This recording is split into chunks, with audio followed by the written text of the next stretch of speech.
Le train à Crémaillère du Puy-de-Dôme redémarre dès demain matin à partir de 8 h. Pour en parler avec nous, Jérôme Geoffrey, le directeur de la société exploitante. Bonsoir. Bonsoir. Pour commencer, quels sont les travaux que vous avez dû réaliser sur le site pour pouvoir rouvrir au public demain après 3 semaines d'arrêt dû aux suites d'un orage?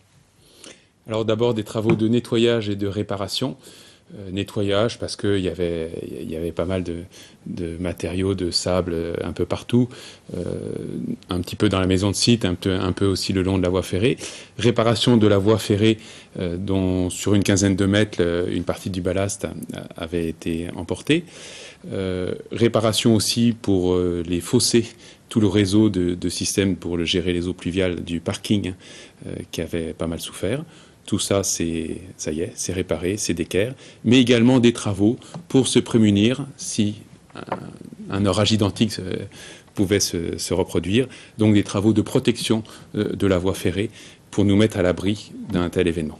Alors au niveau des fossés et des évacuations des eaux de pluie, beaucoup de gens se sont étonnés que cela n'ait pas été prévu à l'avance.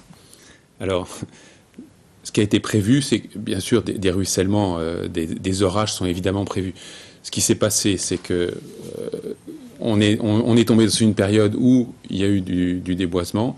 Il y a eu aussi sur nos terrains beaucoup de travaux de remaniement de terre. Tout ça a été enherbé et tout ça commence à verdir simplement. Donc c'était un tout petit peu tôt. Le terrain n'était pas assez stable. Le terrain n'était pas encore bien stabilisé. Vous verriez maintenant sur le terrain, par rapport au 26 mai, les choses ont beaucoup bougé et maintenant tout est beaucoup plus vert. Alors il y a eu débat sur cet orage parce que vous avez semblé dire un temps qu'il avait été d'une intensité rare, mais les relevés de Météo France, eux, n'ont pas pointé de phénomène exceptionnel. Est-ce que l'explication vient vraiment de l'orage en lui-même ? Écoutez, il y a eu effectivement des avis pas toujours très convergents sur la qualification de cet orage. Je dirais à la limite, peu importe. Moi, j'ai fait venir un expert hydrogéologue donc, qui a observé et qui a regardé ce qui s'est passé vraiment sur le terrain. On est quand même arrivé à des quantités d'eau de 2 à 3 mètres cubes seconde qui ont longé la voie ferrée. 2 à 3 mètres cubes seconde, ça fait quand même pas mal d'eau qui est arrivée. Combien ont coûté ces travaux supplémentaires et qui va payer ?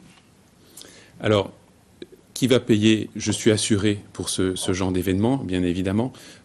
Donc, il y a un dossier, il y a un sinistre qui est maintenant engagé auprès de mon assurance. Je n'ai pas fait encore les totaux.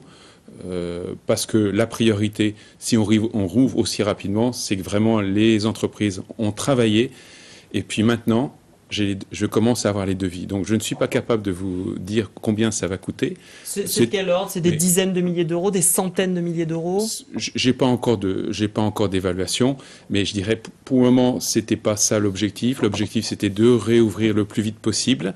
Et puis après, on sait très bien, vous savez, les discussions avec les assurances, ça prend des mois, donc ça va avancer. Donc on est d'accord, c'est pas le contribuable qui va payer ces travaux supplémentaires? Absolument pas. Certains n'ont pas hésité à dire que vous aviez peut-être ouvert un peu tôt, que justement les terrains n'étaient pas stabilisés, etc. Est-ce que vous regrettez d'avoir essayé d'ouvrir si tôt?